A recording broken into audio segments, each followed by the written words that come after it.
परमात्मा श्री राधा कृष्ण के चरणारविंदों में शतकोटि नमन वंदन। मित्रों को, जिज्ञासुओं को, धर्म प्रेमियों को, ज्योतिष विज्ञान प्रेमियों को हर हर महादेव, बम बम भोले, नमः शिवाय। मित्रों, ज्योतिष शास्त्र में 4 ग्रह हैं जो उत्तरोत्तर एक के बाद दूसरा बली और पापी होता जाता है। सूर्य ग्रहों में राजा है, इसलिए बलवान है। सूर्य से मंगल बलवान है, मंगल से शनि बलवान है और शनि से राहु बलवान है। केतु मुक्ति मोक्ष भी देता है, इसलिए बलवानों की श्रेणी में नहीं आता। सूर्य यश और प्रसिद्धि देता है, मंगल पराक्रम और शारीरिक शक्ति के साथ पहलवान बनाता है। शनि परिश्रमी है और दंड देता है। राहु अतुल बल बाहुबल देकर बाहुबली बनाता है। लेकिन आज हम बात करना चाहते हैं राक्षस राज लंकापति रावण की कुंडली में राहु की। जो कुंडली हमारे पास है, इसके अलावा भी रावण की कुंडलियां अन्यान्य भी हो सकती हैं, लेकिन यह कुंडली प्राचीन रावण संहिता से ली गई है और पुराणों के आधार पर भी प्रामाणिक है। कुंभकर्ण, मेघनाद, राजा बलि, सुग्रीव का भाई बाली, सहस्रार्जुन, सहस्त्रबाहु, नारांतक और देवांतक, खदूषण और जालंधर, बाणासुर और लवणासुर, व्योमासुर, मधुकैटव, चंड और मुंड, भस्मासुर, कर्ण और अर्जुन, गंगापुत्र भीष्म और द्रोणाचार्य, जरासंध और राक्षस राज दशानन रावण, ये सभी त्रैलोक विजेता और अपराजेय माने जाते हैं। लेकिन राक्षसेश रावण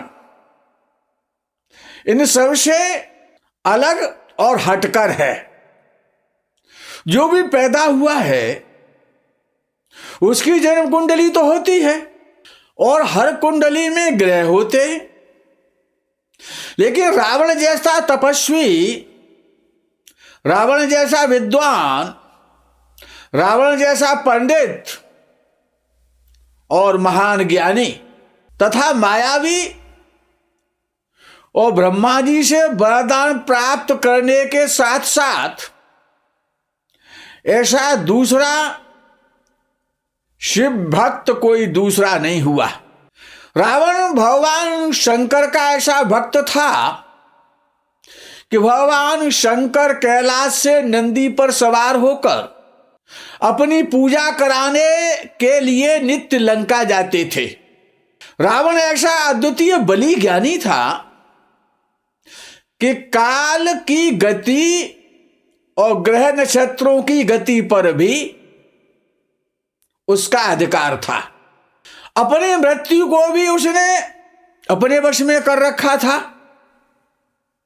हमने अपने जीवन काल में देवताओं की, महापुरुषों की, भगवान श्री राम, श्री कृष्ण इत्यादि की और जनसामान्य की कुंडलियां देखी। सभी कुंडलियों में 9 ग्रह थे, सभी में राहु था। लेकिन रावण की कुंडली जैसा अद्वितीय राहु, बलशाली राहु, इतना श्रेष्ठ राहु किसी कुंडली में नहीं देखा, न कहीं मिला। इतना परम शुभ, अलौकिक, प्रभावशाली राहु केवल दशानन के जन्म पत्र में ही मिला। राहु क्या है, इसको समझना बहुत जरूरी है। वेदव्यास भगवान ने राहु का परिचय दिया है। व्यास जी महाराज कहते हैं, राहु के विषय को लेकर के उन्होंने श्लोक लिखा, अर्धकायम महावीर्यम चंद्रादित्य विमर्दनम सिंह का गर्भ संभूतम तम राहुम प्रणमाम्यहम। अर्थात जिसका आधा शरीर है, पूरा शरीर नहीं है राहु का, अर्धकाय कहा है उन्होंने, आधे शरीर वाला, अर्धांग, आधे शरीर वाला राहु महावीर है। अर्धकायम महावीर्यम कहा है। और चंद्रादित्य विमर्दनम, ग्रहों के राजा सूर्य और नक्षत्रों के राजा चंद्रमा का जो मान और सम्मान और पद और जो प्रतिष्ठा है इन दोनों ग्रहों की, उन पर आक्रमण करके उनकी प्रतिष्ठा, उनका गौरव, उनका सम्मान धूल में मिला देता है। राजा और महाराजाओं को मक्खी और मच्छर के समान मानता है। ऐसा महावीर महाबली है राहु। आगे श्लोक में तीसरे और चौथे चरण में व्यास जी लिखते हैं कि सिंह का गर्भ संभूतम, यह सिंह का देवी से उत्पन्न हुआ है, सिंह का देवी का पुत्र है। ऐसे राहु को व्यास भगवान प्रणाम कर रहे हैं। व्यास जी राहु को प्रणाम करते हैं। व्यास जी कोई सामान्य प्राणी नहीं है, वो ऋषि पाराशर के पुत्र है। तो दूसरी तरफ सुखदेव मुनि के पिता भी हैं और वशिष्ठ जी के पौत्र हैं, साक्षात विष्णु के अवतार हैं, पूर्ण ज्ञानी हैं। ऐसे व्यास भगवान, व्यास जी राहु को महावीर कहकर प्रणाम करते हैं। अर्धकायम महावीर्यम, ये व्यास जी कह रहे हैं, व्यास जी लिख रहे हैं। ये कोई सामान्य तरीके वाला प्रणाम नहीं है। इसके पीछे महाराज, इसके पीछे बहुत बड़ा रहस्य है। त्रिलोक में दो ही महावीर हैं, एक हनुमान जी महाराज और एक राहु जी महाराज। तुलसीदास ने हनुमान जी को महावीर कहा, महावीर जब नाम सुनावे। तो तुलसीदास ने अंजनी पुत्र को महावीर कहा, तो व्यास जी ने राहु को महावीर कहा, अर्धकायम महावीर्यम। यद्यपि तुलसीदास जी ने रामायण में कई बार, अनेक बार राहु की चर्चा की है। तुलसीदास ने रामायण में उघरहि अंत न होहि निबाहु काल ने में जिम रावण राहु हरे हर जस राकेश राहु से पर अकाज भट सहस बाहु से। गोस्वामी तुलसीदास ने राहु की तुलना रावण से की। काल ने में जिम रावण राहु, ऐसा तुलसीदास जी कह रहे। जो गुण रावण में है वो गुण राहु में बहुत ज्यादा हैं। राहु और रावण दोनों धर्म धुरंधर, नीति निधाना। राहु कैसा है और रावण कैसा है कि दोनों ही धर्म के धुरी हैं, महान धार्मिक हैं, धर्म धुरंधर, नीति बखान, नीति निधाना, नीति को जानने वाले हैं। जितनी नीतियां हैं, साम दाम दंड भेद, इन नीतियों को जानने वाले हैं। विजयी वीर समर विख्याता, ये विजयी हैं, परम वीर हैं, समर में विख्यात हैं। ब्रह्म वैवर्त पुराण में राहु की वंशावली है। ब्रह्म वैवर्त पुराण के 9वें अध्याय के 35वें और 36वें श्लोक में वर्णन आता है, दितेर हिरण्यकश्यपु हिरण्याक्षौ महाबलौ कन्या च सिंह का विप्र सिंह के यश तत्सुतः। ऐसा 35वें श्लोक में वर्णन आया कि महर्षि कश्यप की पत्नी दिति के गर्भ से हिरण्यकश्यपु और हिरण्याक्ष दो पुत्र और सिंह का नाम की कन्या उत्पन्न हुई। सिंह के यश तत्सुतः, और सिंह का पुत्र हुआ सिंह के राहु का ही नाम है। राहु को सिंह के भी कहा जाता है। तो सिंह का पुत्र सिंह के अर्थात राहु सिंह के यश तत्स्वतः, ऐसा वर्णन ब्रह्म वैवर्त में आया। हिरण्यकशिपु के प्रहलाद जी हुए और सिंह का के से राहु जी हुए। सिंह का विवाह विप्रचित्ती दानव के साथ हुआ। राहु के पिता विप्रचित्ती हैं और माता सिंह का देवी हैं। नृति सिंह का साचते न राहु नैरतः, ये 36वां श्लोक में आया वर्णन ब्रह्म वैवर्त में। सिंह का नृति दिशा की स्वामिनी है, इसलिए उसका पुत्र राहु नैऋत्य दिशा का स्वामी है। राहु की वंशावली समझो क्या है, इतना बली वो क्यों है, उसके वंश में कैसे लोग हुए कि कश्यप जी तो राहु के नाना जी हैं, ऋषि कश्यप। महारानी दिति राहु की नानी है। हिरण्यकश्यपु और हिरण्याक्ष राहु के मामा जी हैं। प्रहलाद जी राहु के ममेरे भाई हैं। विरोचन जो प्रहलाद जी के पुत्र हैं, विरोचन वो राहु के भतीजे हैं। और राहु का राजा बलि पौत्र है। बाणासुर जो राजा बलि का पुत्र है वो प्रपौत्र है राहु का। और जो इंद्रादि जो सुरग के देवता हैं, वरुण कुबेर इत्यादि जो भी हैं, वायु देवताएं, अग्नि देवताएं, सूर्य देवताएं, ये जितने भी देवता इंद्रादि सहित सबके सब राहु के मामा जी हैं। क्योंकि इंद्रादि देवता भी जो स्वर्ग में वास करते हैं वो कश्यप ऋषि की ही संतान हैं। अब विषय है कि रावण की लगन कुंडली में राहु इतना शुभ और महाबली कैसे हुआ। अब देखते हैं, रावण की कुंडली में राहु भाग्य स्थान में बैठा है। रावण का सिंह लगन है। लगन में सूर्य, गुरु और शुक्रदेव विराजमान है। दूसरे भाव में उच्च राशि का बुध बैठा हुआ है। रावण की इस कुंडली में तीसरे भाव में उच्च राशि का शनि केतु के साथ बैठा है। षष्ठ भाव में उच्च राशि का मंगल और चंद्र के साथ बैठा हुआ है। और भाग्य स्थान में 9वें घर में राहु देव स्वयं विराज रहे हैं, आसन लगा के बैठे हैं। राहु धर्म त्रिकोण में बैठा है।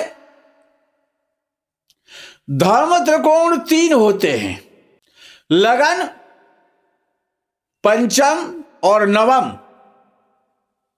ये 3 धर्म त्रिकोण है। अर्थात पहला भाव, दूसरा भाव, 5वां भाव और 9वां भाव, ये लक्ष्मी के भाव हैं, संपूर्ण ऐश्वर्य के भाव हैं और धर्म के भाव हैं, देवताओं के भाव हैं। अब राहु ने तीनों धर्म त्रिकोणों पर अपना अधिकार जमा के रखा है। जो सबसे बली जो धर्म त्रिकोण है, नवम भाव, पहला भाव लगन कुंडली का वो धर्म त्रिकोण है, उससे ज्यादा बली पंचम भाव धर्म त्रिकोण है। और तीसरा भाव जो भाग्य स्थान कहलाता है वो धर्म त्रिकोण सबसे बली धर्म त्रिकोण है। लगन और पंचम को राहु 5वीं दृष्टि से और 9वीं दृष्टि से देख रहा है। ज्योतिष का सर्वमान्य सिद्धांत है कि राहु सबसे बली यानी धर्म त्रिकोण 9वें भाव में जब बैठता है तो महाबली परम शुभ हो जाता है। राहु भाग्य का स्वामी बनकर बैठा है और पंचम भाव का स्वामी जो कि पूर्व जन्म के पुण्यों का भाव है।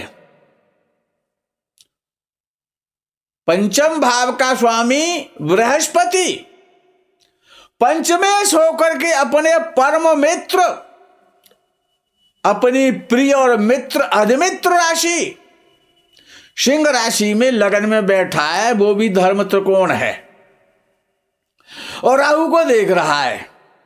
जब बृहस्पति राहु को देखता है और जो राहु जो बैठा हुआ है वो मेष राशि में बैठा है और मेष राशि बृहस्पति की और अतिमित्र राशि है। भाग्य स्थान बृहस्पति का कार्यपुरुष की कुंडली के आधार पर भाग्य स्थान का स्वामी है कौन? बृहस्पति।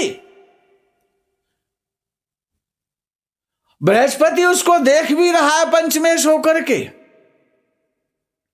और राहु बृहस्पति को देख रहा है और पंचम को देख रहा है। राहु सूर्य को भी देख रहा है, शुक्र को भी देख रहा है और बृहस्पति को भी देख रहा है। राहु शनि को भी देख रहा है, राहु केतु को भी देख रहा है। जब ऐसी स्थिति है, इतना राहु बली है, भाग्य स्थान इसलिए परम बली है रावण की कुंडली में कि भाग्येश मंगल है और मंगल अपनी उच्च राशि में है, अपने भाव से 10वें भाव में बैठा है और परमोच्च राशि में है और वहां से बैठ करके भाग्य स्थान का स्वामी मंगल और भाग्य स्थान को देख रहा है, राहु को देख रहा है और मंगल गुरु को भी देख रहा है, शुक्र को भी देख रहा है और सूर्य को भी देख रहा है। गुरु, शुक्र और सूर्य तीनों पर मंगल की दृष्टि है, राहु की दृष्टि है, बृहस्पति की दृष्टि राहु पर भी है। ये तीनों जो त्रिकोणों का जो समागम है, जो सम्मेलन है, जो युति है, जो संबंध है, ये असामान्य है। किसी भी कुंडली में ऐसा आज तक नहीं मिला कि तीनों त्रिकोणों के स्वामी एक दूसरे को देखते हों, एक दूसरे से संबंध बनाए। तो जब बृहस्पति राहु को देख रहा है, राहु जैसा बुद्धिमान और बली महान बलशाली, जब बृहस्पति उसको पंचम भाव का स्वामी, बृहस्पति परम ज्ञान है, साक्षात ब्रह्मा है, ब्रह्मा के समान बृहस्पति को ज्ञानी कहा है ऋषि पाराशर ने। और जब बृहस्पति राहु को देख रहा है तो राहु नीतिज्ञ हो गया, वेदज्ञ हो गया, प्राणज्ञ हो गया, दैवज्ञ हो गया, शिव पूजक हो गया। बृहस्पति ने राहु को सब कुछ बना दिया। मंगल ने, क्यों मंगल उच्च राशि का है, अब मंगल कैसा है उसको समझ लो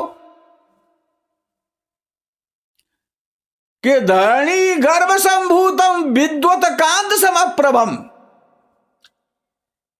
वो धरणी देवी का, धरती माता का पुत्र है, धरणी गर्भ संभूतम, धरती से उत्पन्न धरती मां का पुत्र है। वो है कैसा कि विद्वत कांति, वो विद्वत है, बिजली है, इलेक्ट्रिसिटी है। और जब पावर हाउस है वो मंगल, बिजली कितनी शक्तिशाली होती है कि इतनी बड़ी ट्रेन होती है, इतनी बड़ी मालगाड़ी होती है, जो बिजली दिखाई भी नहीं देती है, इतने भार को खींच के ले जाती है, फुल स्पीड के साथ ले जाती है। जितने भी मिसाइल्स हैं, जितने भी परमाणु बम हैं, जितने भी स्वचालित हथियार हैं, वो सभी पावर है, वो मंगल है। और ऐसा बली मंगल जब किसी ग्रह को देखता है तो उसको सारा बल दे देता है, सारी पावर दे देता है। तो राहु महाबली हो गया, बृहस्पति के कारण नीतिज्ञ हो गया, शास्त्रज्ञ हो गया, धर्म सेवक हो गया, धर्मधारी हो गया, धर्मधुरी हो गया रावण का राहु। ऐसा राहु, अब इस कुंडली पे जरा विचार करें कि यह कुंडली क्या रावण की हो सकती है? यह शंका भी होगी ना आप लोगों को। तो विचार करें कि छठवां भाव शत्रु स्थान है। छठवां भाव हर कुंडली का शत्रु भाव है, उसको शत्रु स्थान कहा जाता है। उसका स्वामी शत्रु होता है। किसका? लगन का शत्रु होता है। तो रावण का शत्रु, और शनि उच्च राशि का है, और शनि तपस्वी भी है, जंगल में रहने वाला है। शनि मनुष्य है, छिपा हुआ देवता भी है, देवपुत्र भी है, और वो परम बली है और तपस्वी भी है, क्योंकि शनि उच्च राशि का है। तो अगर रावण के शत्रु भगवान श्री राम, जो जगदाधार जगन्निवास साक्षात विष्णु ही हैं, यदि ऐसे बली तपस्वी के वेश में और जंगल में वास करने वाले भगवान श्री राम अगर उसके शत्रु बने, तो कुंडली प्रमाण है कि रावण का शत्रु, इस कुंडली वाले का शत्रु परम बलशाली होगा, तपस्वी होगा और बीतराग सन्यासी होगा। और शनि बहुत ज्ञानी है और दंड देने वाला है। तो भगवान श्री राम ने अधर्मियों को दंड भी दिया। तो अर्थात इस कुंडली, जो रावण की कुंडली है, जो रावण प्राचीन रावण संहिता से जो प्राप्त की गई है, तो वो ये बता रही है कि रावण का शत्रु कितना बली है, लेकिन वो है कैसा। केतु क्या है कि वो धनुषधारी है। भगवान श्री राम धनुषधारी हैं, तो धनुषधारी होगा, तपस्वी होगा, परम बली होगा रावण का शत्रु। कुंडली बता रही है। अब विचार करें कि पंचम भाव का स्वामी बृहस्पति साक्षात शिव है। अगर जब पंचम भाव का स्वामी बृहस्पति बनता है और सिंह लग्न की कुंडली में सूर्य से संबंध करता है, या लग्न में बैठता है, या लग्न को देखता है, या लग्नेश को देखता है, तो भगवान शंकर का आराधक बनाता है, उसकी आराधना करने वाला बनाता है। तो ऐसा रावण अगर भगवान शंकर का शिव पूजक हुआ, त्रैलोक विजेता हुआ, क्यों हुआ? अगर राहु धर्म त्रिकोण में भाग्य स्थान में बैठा है, राहु उग्र तपस्वी बनाता है। भाग्य स्थान जिसमें राहु बैठा है, ये स्थान तपस्या का स्थान है, गुरु का स्थान है, पिता का स्थान है, आध्यात्मिकता का स्थान है। रावण के पिता, अब भाग्य स्थान का स्वामी उच्च राशि का है, कौन? मंगल। तो रावण के पिता विश्रवा, जिनके नाम से रावण जाना जाता है। पुलस्त्य ऋषि रावण के परदादा, रावण के दादा। पंचम भाव पिता का पिता, नौवें भाव का नौवां भाव, पंचम भाव दादा कौन? पुलस्त्य ऋषि। ऐसे प्रतापी धर्मात्मा, नीतिज्ञ, पुराणज्ञ और ब्रह्मा के पुत्र हैं पुलस्त्य। पुलस्त्य ऋषि के पुत्र हैं विश्रवा और विश्रवा का है रावण। तो भाग्य भाव यानी पिता कैसा होगा? उच्च कोटि का तपस्वी, वेदज्ञ।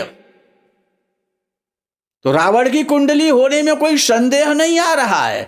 और राहु जब भाग्य स्थान में बैठता है, बृहस्पति से देखा जाता है और भाग्येश बली हो जाता है, और शनि की दृष्टि भी जब भाग्य स्थान पर होती है, राहु और शनि का संबंध।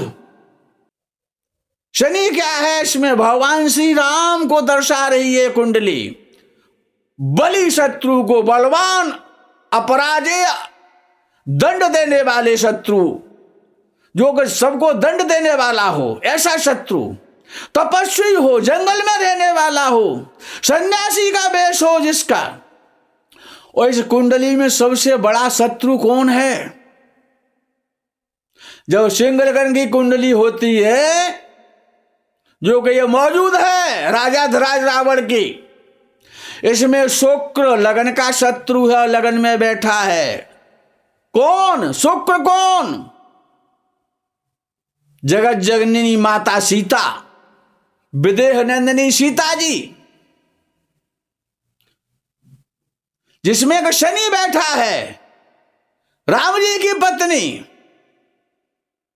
वो लगन में बैठ गई, लंका में पहुंच गई। शुक्र ने इस सारा खेल खत्म कर दिया,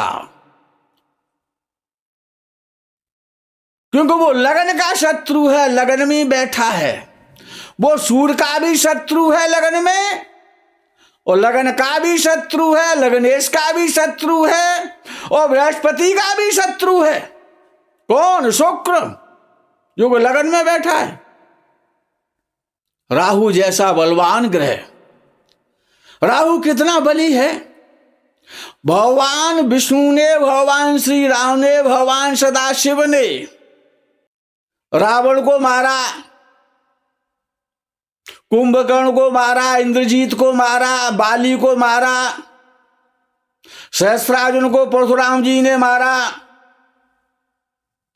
सबको मारा गया। और विष्णु के चक्र से और यम के कालदंड से और इंद्र के वज्र से और भगवान शंकर के त्रिशूल से आज तक कोई नहीं बचा। जिस पर भी चलाया गया वो मारा गया, बचा नहीं, इसको कोई त्रिलोक में बचा नहीं सका। भगवान राम ने बाली को मारा, बाली मारा गया। भगवान श्री राम ने खरदूषण को मारा, व्राध को मारा, कालनेमी को मारा, मारीच को मारा, रावण को मारा, सब मारे गए। भगवान विष्णु ने जिस पर भी अपना चक्र सुदर्शन चला दिया, जिस पर भी वो मारा गया, वो बचा नहीं कभी भी। लेकिन राहु कितना बली है कि जब दैत्यों का सेनापतित्व किया राहु ने, स्वर्ग पर चढ़ाई की, तो इंद्र ने राहु पर वज्र चलाया, लेकिन राहु नहीं मरा। भगवान विष्णु ने राहु पर अपना चक्र सुदर्शन चला दिया। सुदर्शन चक्र ने राहु की गर्दन तो काट दी, लेकिन राहु को मार नहीं पाया। कितना बली है। भगवान शंकर ने एक बार त्रिशूल चलाया राहु पर, लेकिन राहु नहीं मरा। गोस्वामी जी लिखते हैं, इंद्र कुल समम शूल विशाला काल दंड हरि चक्र कराला, जो न कर मारा नहीं मरई अर्थात वो राहु है जो इनसे भी नहीं मारा जा सका। जब तक सूर्य है, चांद है, तब तक राहु की सत्ता है। राहु परम बली है। वाल्मीकि रामायण में अब राहु ने रावण को बलवान बनाया, राहु परम बली बना भाग्यस्थान में बैठ करके। राहु के कारण रावण ने 10,000 वर्ष तक तपस्या की। ऐसा उत्तरकांड के वाल्मीकि रामायण में 10वें सर्ग के 10वें श्लोक में वाल्मीकि ऋषि लिखते हैं, वर्णन करते हैं कि 10 वर्ष सहस्रम तू निराहारो दशाननः।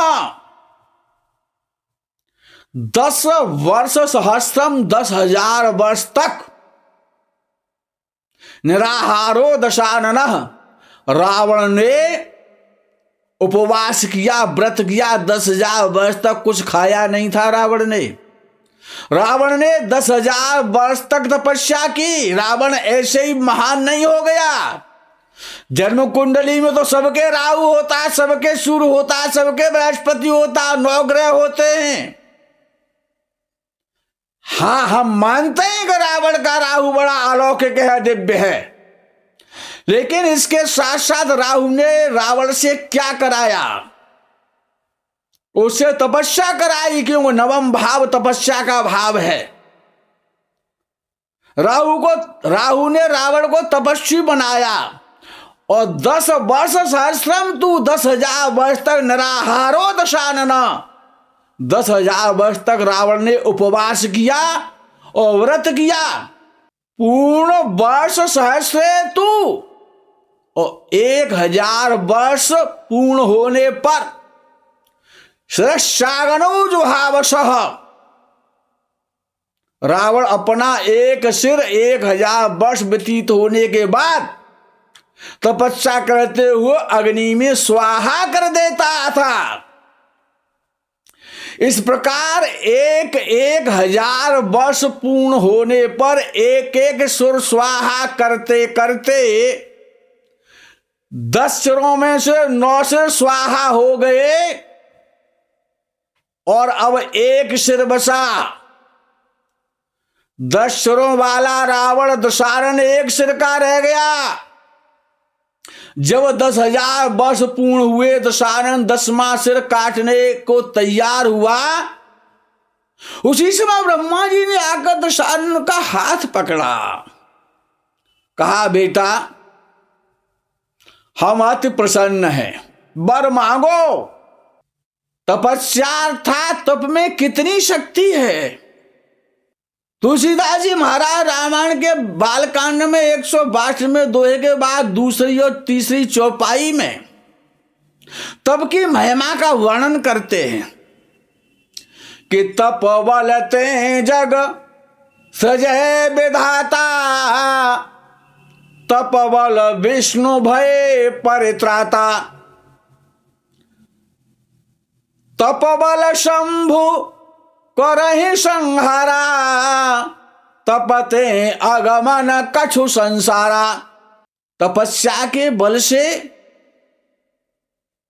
ब्रह्मा जी विधाता बन गए और सृष्टि करने लग गए। तप बल से जग सृजय विधाता। ब्रह्मा जी तपस्या के बल से संसार की सृष्टि करते हैं। तप बल विष्णु भय परित्राता, और भगवान विष्णु तपस्या के बल से तप करते हुए परित्राता, पालन कर्ता के लिए कहा जाता है। वो पालन कर्ता बन गए भगवान विष्णु तप के प्रभाव से। और तप बल शंभु करहि संहारा, और भगवान सदाशिव शंकर तप के बल से और संहारक शक्ति इनको प्राप्त हो गई। और तपते अगमन कछु संसारा, तपस्या का बल सबसे बड़ा बल है संसार में उससे बड़ा कोई बल नहीं है। तो रावण ऐसे ही नहीं बन गया, दशानन ऐसे नहीं कहलाया, वो त्रैलोक विजेता ऐसे ही नहीं बन गया। रावण ने 10,000 वर्ष तक निराहार रह करके तपस्या की, ब्रह्मा जी को प्रसन्न किया, भगवान शंकर की तपस्या की। अपबल, तपबल और बाहुबल, चौथो है बलदाम। अपना बल, जब अपने में बल होगा तो आप तपस्या करेंगे। अपबल, तपबल और बाहुबल, जब आप में बल होगा तो आप तपस्या करेंगे, आप तप बल होगा। और जब तप बल होगा तो आपके पास बाहुबल होगा। ये जो रुपया पैसा है ना, जो धन है, इसको तो कहा गया चौथो है बलदाम। चौथे नंबर पे आता है रावण दशानन त्रैलोक विजेता जो बना। तुलसीदास महाराज कहते हैं कि इतना अच्छा राहु होने के बाद, इतनी सुंदर श्रेष्ठ कुंडली होने के बाद, ऐसे कुल में पैदा होने के बाद, इतनी तपस्या करने के बाद रावण बना।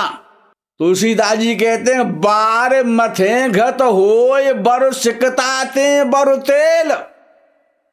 बार कहते हैं पानी के लिए, बार को मथ करके बारी को, जल को बिलोने पर हो सकता है घी निकल आए।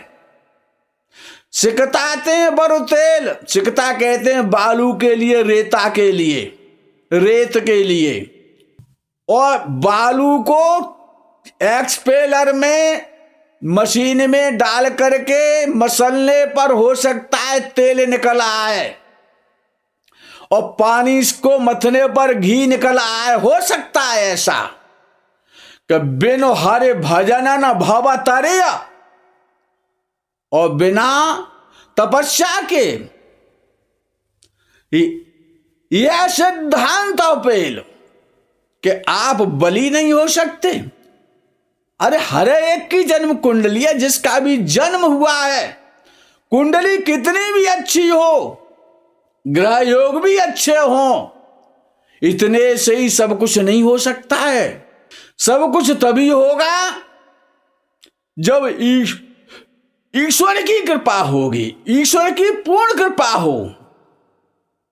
ईश्वर की कृपा भी हो, जन्म कुंडली भी अच्छी हो, वो आप तपस्वी भी हो। जब तपस्या करेंगे तो ईश्वर की कृपा होगी।